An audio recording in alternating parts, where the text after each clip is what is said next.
So what are the final results? I'm Christy Birchfield, and today we are concluding Daniel chapter 3. We're still working our way through the entire book of Daniel, but this story in chapter 3 has been kind of an ongoing saga for a few days.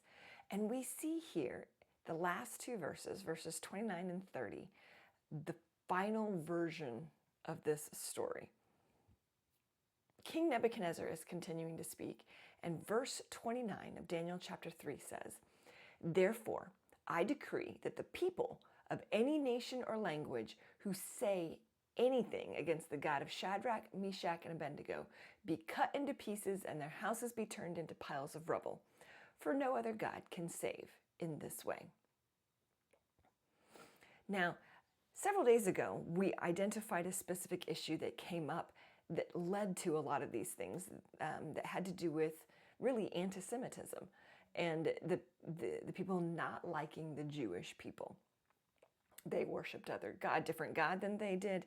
They shouldn't like them. And so these people wanted to get rid of Shadrach, Meshach, and Abednego because they were Jews.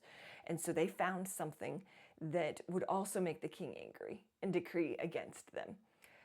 Well, here, as we finish the story, we see that God even addressed the hate issue that came up. When God changed the heart of the king and demonstrated his glory and power to the king recognized that their God, the one true God, truly over everything, and he was the one to be worshipped above all. But he also understood how this whole thing got started in the first place.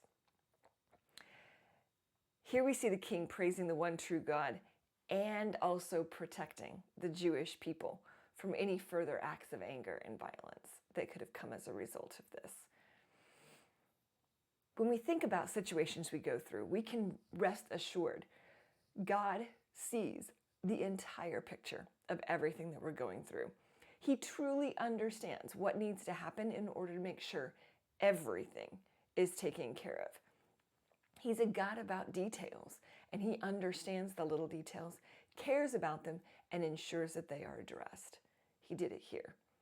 Do we trust God to take care of all the little results and all the final details that need to happen in every situation that we're going through? Trust me, he knows them better than we do, and he is taking care of them in ways that we couldn't even anticipate. Now, I'd love to have you. We're going to continue through starting in chapter 4 tomorrow, so make sure that you join us then. Be sure to subscribe, and I'd love to hear your comments or thoughts on this story from Daniel chapter 3. Thanks. Enjoy the day.